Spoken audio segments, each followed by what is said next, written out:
أعوذ بالله من الشیطان الرجیم بسم اللہ الرحمن الرحیم سامعین کرام و معزز ساتھی بزرگان دین و برادران اسلام الحمدللہ ثم الحمدللہ اللہ تبارک و تعالیٰ کی خاص عطا کردہ توفیق پاک سے مسائل فقہیہ کا یہ سلسلہ جاری و ساری ہے۔ اس سلسلے میں ہم لوگ نماز سے متعلقہ مسائل اور فضائل جاننے کی کوشش کر رہے ہیں۔ آخری مرتبہ جو ہماری بات ہوئی تھی میں نے آپ کو یہ بتایا تھا کہ صفیں درست کرنے کے کیا کیا فائدے ہیں اور کیا اجر ہے اور کیا کیا اس کے ثواب احادیث مبارکہ میں ذکر کیے گئے ہیں۔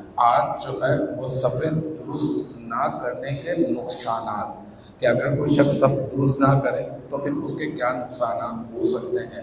سب سے پہلا، صفیں درست نہ کرنا ایک تو ترک واجب ہے، ضروری کام تھا، واجب تھا، اگر اس نے نہیں کیا تو اس کا مطلب اس نے جو ہے واجب کو ترک کر دیا، تو لہٰذا صف کو درست نہ کرنا واجب کو ترک کرنا ہے، اور واجب کو ترک کرنا گناہ ہے، تو لہٰذا صفیں درست نہ کرنے سے ترک واجب کا گناہ اس کے ذمہ جو ہے وہ آئے گا۔ اسی طرح سے صف درست نہ کرنے کا دوسرا نقصان یہ ہے کہ صف درست نہ کرنے سے نماز جو ہے وہ ناقص رہ جاتی ہے، کامل نہیں ہوتی، ادھوری جو ہے وہ رہ جاتی ہے۔ اسی طرح سے نمبر 3 یہ کہ صف درست نہ کرنا نماز میں وسوسے آنے کا سبب ہے۔ اگر کوئی شخص صف درست نہیں کرتا تو نماز میں اس کے بہت زیادہ وساوس جو ہے وہ اس کا شکار ہو جاتا ہے۔ حدیث مبارکہ میں ہے، رسالت میں آپ صلی اللہ علیہ وسلم نے ارشاد فرمایا کشادگی بھرو، یعنی یہ کہ جو بیچ میں گیپ ہے اس کو جو ہے وہ پورا کرو، کیونکہ شیطان تمہارے درمیان بھیڑ کے بچے کی طرح گھس جاتا ہے۔ اس طرح سے بھیڑ کا بچہ بیچ کے اندر جو ہے وہ کہیں نہ کہیں جگہ بنا کے گھس جائے گا، تو اسی طرح سے شیطان بھی تمہارے درمیان جو ہے وہ بھیڑ کے بچے کی طرح جو ہے وہ گھس جاتا ہے۔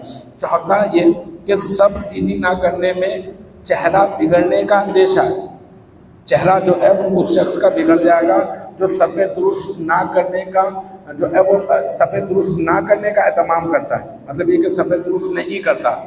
اسی طرح سے ایک اور ہے کہ اسی کے تحت حضرت سیدنا امامہ رضی اللہ تعالیٰ عنہ سے روایت ہے، فرماتے رسول اکرم صلی اللہ علیہ وآلہ وسلم نے فرمایا کہ ضرور تم صفیں سیدھی کرو کہ یا تمہاری شکلیں بگاڑ دی جائیں گی یا آنکھیں اچک لی جائیں گی۔ ایسا نہ ہو کہ تمہاری آنکھیں اچک لی جائیں یا تمہاری شکلیں جو ہے وہ بگاڑ دی جائیں، تو اسی وجہ سے صفیں درست کرنے کا اہتمام خاص طور پہ کیا کرو۔ اسی طرح سے صفیں درست نہ کرنا رحمت سے دوری کا سبب ہے۔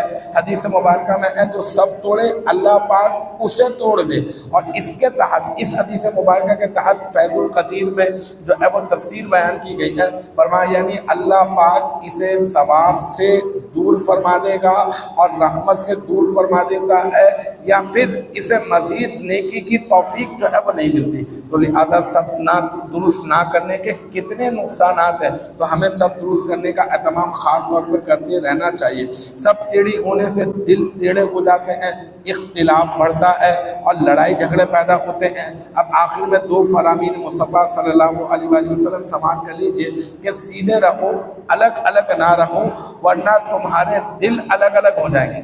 سیدھے رہو، الگ الگ نہ رہو، ورنہ تمہارے دل الگ الگ ہو جائیں گے۔ پھر دوسری حدیث مبارکہ، اللہ کے بندو اپنی صفیں سیدھی کرو ورنہ اللہ پاک تمہارے درمیان اختلاف جو ہے وہ ڈال دے گا۔ تو لہٰذا اگر ہم اختلاف سے بچنا چاہتے ہیں اور ثواب حاصل کرنا چاہتے ہیں، گناہ سے بچنا چاہتے ہیں، تو ہم اپنی صف کو سیدھی کرنے کا اہتمام ضرور انشاءاللہ تعالیٰ کریں گے۔ اللہ تعالیٰ ہم سب کو عمل کی توفیق مرحمت فرمائے۔ وآخر دعوانا ان الحمدللہ رب العالمین۔